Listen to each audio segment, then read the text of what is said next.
Hello दोस्तों, नमस्कार। स्वागत है आपका एग्ज़ाम पेज बाय कंचन सर के इस यूट्यूब चैनल में। इस वीडियो में हम हिंदी के 30 बहुत ही महत्वपूर्ण क्वेश्चन का एनालिसिस पढ़ने वाले हैं। प्रत्येक क्वेश्चन बहुत ही इंपॉर्टेंट है और एग्ज़ाम में छपने वाले क्वेश्चन की तरह ही इनका कंटेंट है। देखिए, पहला जो क्वेश्चन है, तो पहले क्वेश्चन को पढ़ने से पहले आपको बता दें कि आप वीडियो को लाइक करेंगे, चैनल को सब्सक्राइब न किया हो तो चैनल को सब्सक्राइब कर लेंगे। वीडियो को लास्ट तक देखना और अंत में बताना है कि आपका स्कोर कितना सही हुआ है। तो शुरुआत करेंगे क्वेश्चन नंबर 1 से। क्वेश्चन नंबर 1 है, निम्नलिखित में से दिए गए मुहावरे का सही अर्थ वाला विकल्प चुनिए। शहद लगाकर चाटना, किसी चीज़ को व्यर्थ लेकर बैठे रहना, कीमती होना, पसंदीदा होना या बढ़ा चढ़ाकर कहना। शहद लगाकर चाटना मुहावरे का जो एकदम सटीक अर्थ होगा वो किसी चीज़ को व्यर्थ लेकर बैठे रहना हो जाएगा। नेक्स्ट क्वेश्चन, क्वेश्चन नंबर 2 है, 4 विकल्पों में से उस विकल्प का चयन करिए जो दिए गए मुहावरे का सही अर्थ वाला विकल्प है। हिसाब बैठना, सही लगना, ध्यान देना, पूछताछ करना या सुबीता होना। तो देखिए, जो ऑप्शन नंबर डी है, सुबीता होना, यानी किसी चीज़ को ख़त्म हो जाना, उसके लिए एकदम परफेक्ट आंसर है ये। हिसाब बैठना का मुहावरे का जो सही अर्थ हो जाएगा वो सुबीता होना सही हो जाएगा। नेक्स्ट क्वेश्चन है क्वेश्चन नंबर 3, 4 विकल्पों में से सही विकल्प का चयन करिए। जो दिए गए लोकोक्ति का सही अर्थ वाला विकल्प है उसको आपको चयन करना है। प्रभुता पाई का मद नाही, तो इसमें ऑप्शन नंबर ए है, शक्ति पाने पर व्यक्ति अभिमानी हो जाता है। ऑप्शन बी है, बड़ा होकर भी कुछ न पाना। ऑप्शन सी, बेकार की चीज़, या ऑप्शन डी, असंभव कार्य। तो देखिए, जो इसमें प्रभुता पाई का मद नाही, तो ऑप्शन ए नंबर एकदम सही हो जाएगा। शक्ति पाने पर व्यक्ति अभिमानी हो जाता है। नेक्स्ट क्वेश्चन, क्वेश्चन नंबर 4 है, निम्नलिखित प्रश्नों में से 4 विकल्पों में से उस सही विकल्प का चयन करिए जो वाक्यांश के लिए एक शब्द का विकल्प है। जो थोड़ा जानता है, इसके लिए वाक्यांश का एक शब्द आपसे पूछ रहा है। ऑप्शन ए है अवज्ञ, ऑप्शन बी है अल्प, ऑप्शन सी है अल्पज्ञ या ऑप्शन डी है सर्वज्ञ। जो थोड़ा जानता हो उसके लिए एकदम जो एक शब्द हो जाएगा वो अल्पज्ञ सही हो जाएगा। नेक्स्ट क्वेश्चन, क्वेश्चन नंबर 5 है, निम्नलिखित 4 विकल्पों में से उस सही विकल्प का चयन करिए जो वाक्यांश के लिए एक शब्द का विकल्प है। जो इस लोक की बात है उसके लिए एक शब्द आपको बताना है। ऑप्शन है अलौकिक, स्वर्गीय, पाश्चात्य, लौकिक। तो आपका ऑप्शन नंबर डी सही हो जाएगा। जो इस लोक की बात है उसको लौकिक कहते हैं। अलौकिक मतलब जो इस लोक से परे हो, स्वर्गीय मतलब जिसका जो दिवंगत हो चुका हो, और पाश्चात्य मतलब पश्चिमी सभ्यता से लिया जाता है। तो इस तरह से क्वेश्चन नंबर 5 का ऑप्शन नंबर डी सही हो जाएगा। नेक्स्ट नंबर, क्वेश्चन नंबर 6 है, निम्नलिखित प्रश्न में से उस सही विकल्प का चयन करें जो इस शब्द के लिए उचित विकल्प है। पिता ने बेटे की शादी में किसी भी प्रकार की कमी ना होने दी। ऑप्शन ए है हास, ऑप्शन बी है पूर्ति, ऑप्शन सी है फर्ज और ऑप्शन डी है ह्रास। तो देखिए, जो कमी शब्द है उसका आपको सही चयन पूछ रहा है इसमें, तो सही सिनोनिम यानी सही आपका पर्यायवाची जो ह्रास शब्द है वो सही हो जाएगा। ऑप्शन नंबर डी एकदम करेक्ट आंसर हो जाएगा। नेक्स्ट क्वेश्चन है, क्वेश्चन नंबर 7वां, कौन सा विलोम शब्द यानी कौन सा शब्द ऐहिक शब्द का विलोम शब्द है। सांसारिक, पारलौकिक, लौकिक, एहलौकिक। तो जो ऐहिक है उसका विलोम शब्द आपका पारलौकिक सही हो जाएगा। ऑप्शन नंबर बी एकदम करेक्ट हो जाएगा। नेक्स्ट क्वेश्चन, क्वेश्चन नंबर 8 है, निम्नलिखित प्रश्न में से 4 विकल्पों में से उस विकल्प का चयन करें जो दिए गए शब्द का सही समानार्थी वाला विकल्प है। इसमें ऑप्शन है आपका सर्प। सर्प में सर्प का आपको पर्यायवाची बताना है, तो व्याघ्र है, शार्दूल है। देखिए, जो व्याघ्र शार्दूल होते हैं, ब्याल होते हैं या सारंग, तो इसमें आपका व्याघ्र मीन्स व्याघ्र शार्दूल ये दोनों शेर के यानी बाघ के पर्यायवाची हैं। इसको पंचमुख भी कहा जाता है, मृगराज भी कहा जाता है, शेर को केसरी भी कहते हैं और महावीर भी कहा जाता है। और जो आपका इसमें ब्याल शब्द है उसका अर्थ विषधर, उरग, पन्नग, अहि और फणीस यानी सर्प का जो सही पर्यायवाची शब्द हो जाएगा वो आपका समानार्थी शब्द ब्याल एकदम सही हो जाएगा। देखिए, कभी कभी सर्प के पर्यायवाची में सारंग भी यूज किया जाता है, लेकिन यहाँ पे जो सारंग का आपका पर्यायवाची है वो हिरण का पर्यायवाची है। तो आपका ऑप्शन नंबर सी एकदम करेक्ट हो जाएगा। सांप का जो सही पर्यायवाची शब्द है वो ब्याल होता है। ब्याल का अर्थ ही सर्प, विषधर, उरग, पन्नग, अहि, फणीस ये सब पर्यायवाची सांप के होते हैं। सारंग में आ जाएगा आपका हिरण, मृग, कृष्णसार। इस तरह से बहुत सारे पर्यायवाची होते हैं। नेक्स्ट क्वेश्चन है, क्वेश्चन नंबर 8वां यानी 9वां, निम्नलिखित प्रश्न में से 4 विकल्पों में से उस विकल्प का चयन करें जो दिए गए शब्द का तद्भव रूप है। इच्छु, इसके मीन्स कह रहा ऑप्शन ए है अभिलाषा, ऑप्शन बी है ईक, ऑप्शन सी इच्छा या ऑप्शन डी उल्लू। तो आपका ऑप्शन नंबर बी इच्छु मतलब ईक सही हो जाएगा। ऑप्शन नंबर बी एकदम करेक्ट आंसर हो जाएगा। नेक्स्ट क्वेश्चन क्वेश्चन नंबर 10 है, उस विकल्प का चयन करें जो सर्वनाम के भेद का सही विकल्प है। जिसको हमने बुलाया था वो आया है। तो इसमें आपको सही सर्वनाम बताना है। ऑप्शन ए है निश्चयवाचक, ऑप्शन बी संबंधवाचक, ऑप्शन सी उत्तमवाचक और ऑप्शन डी है निजवाचक। तो इसमें जो आपका करेक्ट आंसर हो जाएगा, जिसको हमने बुलाया था वो आया है, इसमें संबंधवाचक सर्वनाम हो जाएगा। नेक्स्ट क्वेश्चन नंबर 11, इनमें से कौन सा शब्द भाववाचक संज्ञा नहीं है। ऑप्शन ए है मनाही, ऑप्शन बी है विद्युता, ऑप्शन सी है सोना या ऑप्शन डी है खुशी।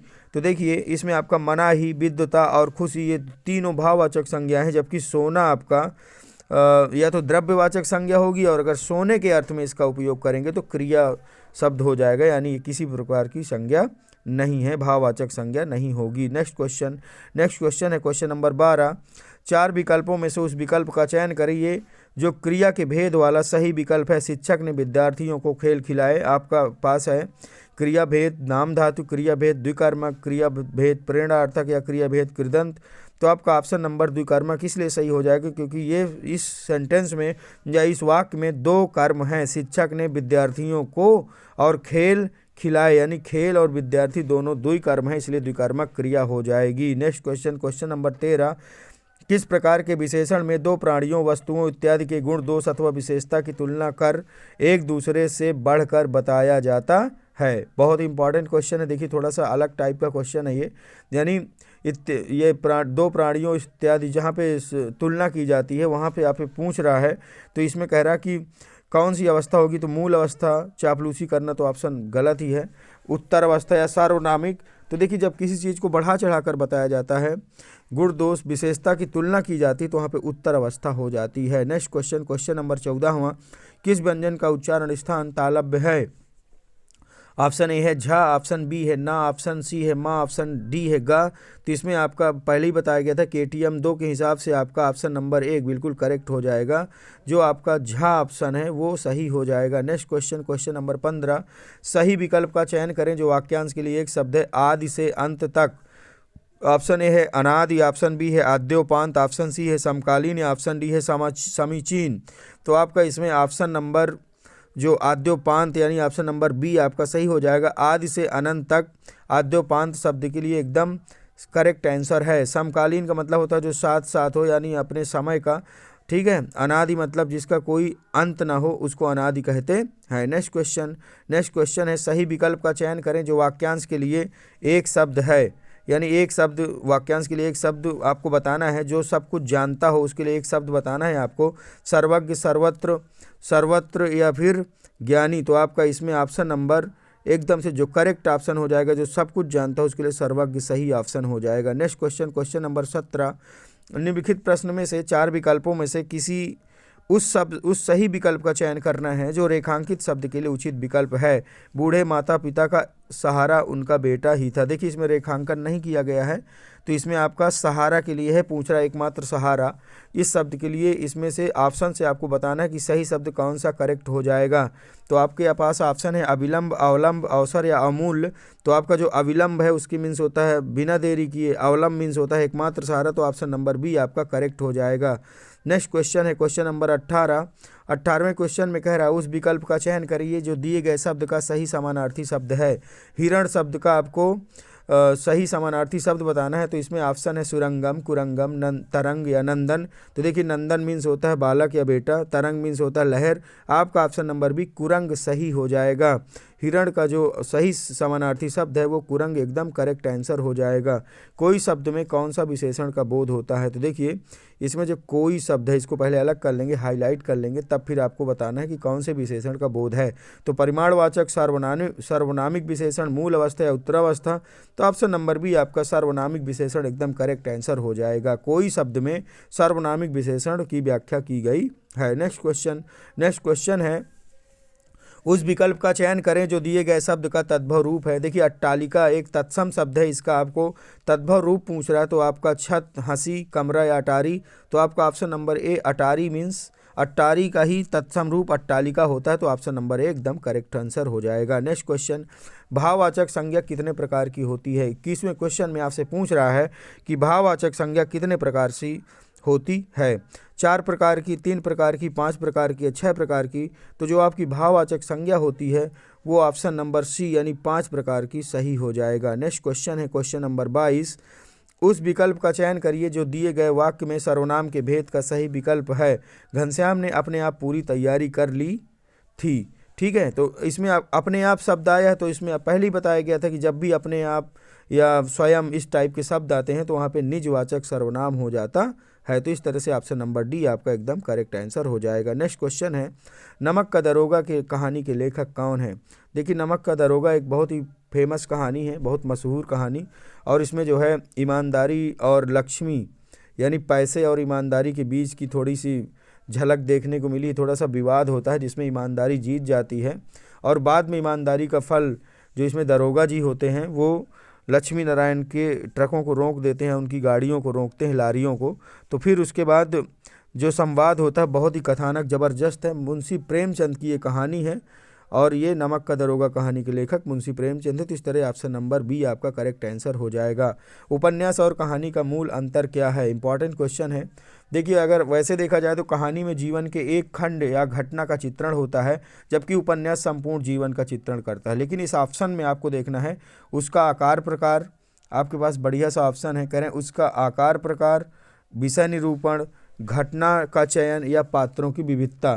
तो इसमें जो आपका ऑप्शन नंबर बी आपका सही हो जाएगा, विषय निरूपण, यानी विषय का आकार या विषय किस प्रकार का है उसी के आधार पर निश्चय होता है कि कहानी है या उपन्यास है। नेक्स्ट क्वेश्चन है क्वेश्चन नंबर 25वां, आचार्य रामचंद्र शुक्ल के अनुसार हिंदी साहित्य का आविर्भाव कब से माना गया है। ऑप्शन ए है प्राकृत भाषा से, ऑप्शन बी है संस्कृत भाषा से, ऑप्शन सी प्राकृत के अंतिम अपभ्रंश की अवस्था से, या ऑप्शन नंबर डी पाली भाषा से। आपने पहले से ही पढ़ रखा होगा इसको कि आचार्य रामचंद्र शुक्ल के अनुसार ही हिंदी भाषा का आविर्भाव ऑप्शन नंबर सी प्राकृत के अंतिम अपभ्रंश की अवस्था से माना जाता है। देखिए साहित्य की रचना वगैरह होने लगी थी, और अपभ्रंश के प्रथम महाकवि किसको माना जाता है, तो उसमें स्वयंभू का नाम सर्वप्रथम आता है। तो इस तरह से आपका क्वेश्चन नंबर 25 का ऑप्शन नंबर सी एकदम करेक्ट आंसर हो जाएगा। नेक्स्ट क्वेश्चन है क्वेश्चन नंबर 26, निर्गुण उपासक कवि हैं। बहुत ही इंपॉर्टेंट क्वेश्चन है, कह रहे हैं निर्गुण उपासक कवि को आपको बताना है, सूरदास, केशवदास, कबीरदास या तुलसीदास। तो निर्गुण काव्य धारा के जो कवि थे वो कबीरदास जी थे, इसलिए कबीरदास ऑप्शन सही, सी ऑप्शन करेक्ट हो जाएगा। नेक्स्ट क्वेश्चन नंबर 27 है, पद्मावत के रचयिता का क्या नाम है। जयशंकर प्रसाद, मलिक मोहम्मद, सूर्यकांत त्रिपाठी निराला या रहीम दास। तो पद्मावत के देखिए जो रचयिता हैं वो मलिक मोहम्मद जायसी हैं। सूफी परंपरा का ये अवधी भाषा में लिखा गया बहुत ही बेहतरीन काव्य है, और कहते हैं कि रानी पद्मावती व राजा रतन सेन का सुखमय वैवाहिक जीवन का इसमें वर्णन है। लेकिन पद्मावत जो इन्होंने ये जो रचना है इसमें जो है चित्तौड़ के राजा रत्नसेन और सिंघल द्वीप की राजकुमारी पद्मावती के प्रेम वर्णन की ये गाथा है। गंधर्व सेन की पुत्री थी पद्मावती। इनके पास माना जाता है कि हीरामन नाम का एक बोलता हुआ तोता था। एक दिन तोता रानी पद्मावती जब महल में नहीं थी तो बिल्ली से बचने के कारण महल छोड़कर थोड़ी दूर उड़ जाता है और बहेलिये के जाल में फंस जाता है। कथानक बहुत ही ज़बरदस्त है, जब आप इसको कभी पढ़ेंगे तो बहुत इंटरेस्टिंग लगने वाला है। तो इस तरह से पद्मावत के रचयिता का नाम मलिक मोहम्मद जायसी हो जाएगा। नेक्स्ट क्वेश्चन है, निम्नलिखित में से कौन सी रचना तुलसीदास की नहीं है। जानकी मंगल, रस विलास, रामाज्ञा प्रश्न या पार्वती मंगल। तो आपका ऑप्शन नंबर ए और सी और डी यानी जानकी मंगल, रामाज्ञा प्रश्न और पार्वती मंगल एकदम ये तुलसीदास की रचना है। जबकि इसमें पूछा गया नहीं है तो आपका रस विलास सही हो जाएगा। अच्छा, आपके सामने एक क्वेश्चन है कि रस विलास किसकी रचना है। तो देखिए रस विलास, भाव विलास, सुजान मणि आदि इस तरह के लगभग 19 ग्रंथ जो कि प्राप्त हुए हैं वो रीतकालीन एक बहुत ही बेहतरीन कवि जिनका नाम देव था।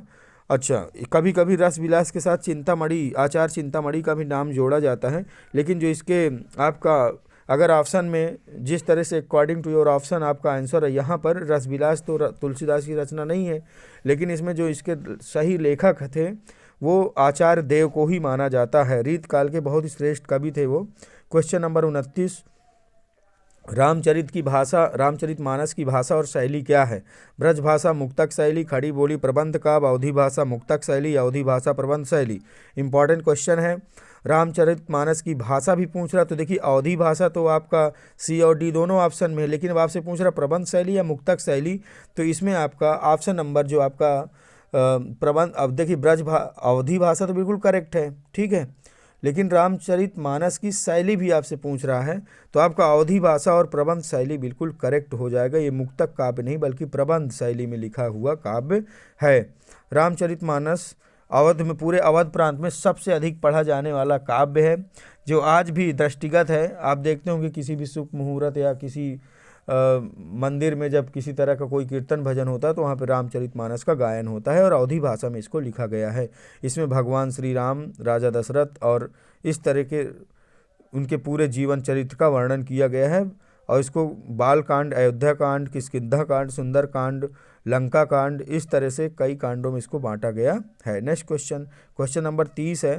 निम्नलिखित में से मुसलमान होते हुए भी कौन से कवि कृष्ण भक्त हुआ था? बहुत ही अच्छा क्वेश्चन है ये। ऑप्शन ए है रहीम दास, मलिक मोहम्मद जायसी, कबीर दास या रस खान। तो इसमें जो आपका रस खान है वो सही हो जाएगा। ऑप्शन नंबर डी रस खान बिल्कुल करेक्ट आंसर हो जाएगा। अच्छा, रस खान का जन्म 1548 माना जाता है। उनका मूल नाम सर सैयद इब्राहिम था। वो दिल्ली के आसपास के रहने वाले थे और लास्ट में बताते हैं कि वो ब्रज में जाकर बस गए थे और कृष्ण भक्ति में इतने लीन हो गए थे कि इन्होंने गुरु विट्ठलनाथ से दीक्षा ली, और इनकी जो मुख्य रचनाएं हैं वो सुजान रस खान और प्रेम वाटिका आदि जो इस समय प्राप्त हैं, तो वो इनकी रचनाएं हैं। कौन कौन सी? आपके पास सुजान रस खान और प्रेम वाटिका। देखिए इस तरह से हिंदी के आपके 30 बेहतरीन क्वेश्चन का सेशन ख़त्म होता है। मिलते हैं अगले वीडियो में, तब तक के लिए नमस्कार।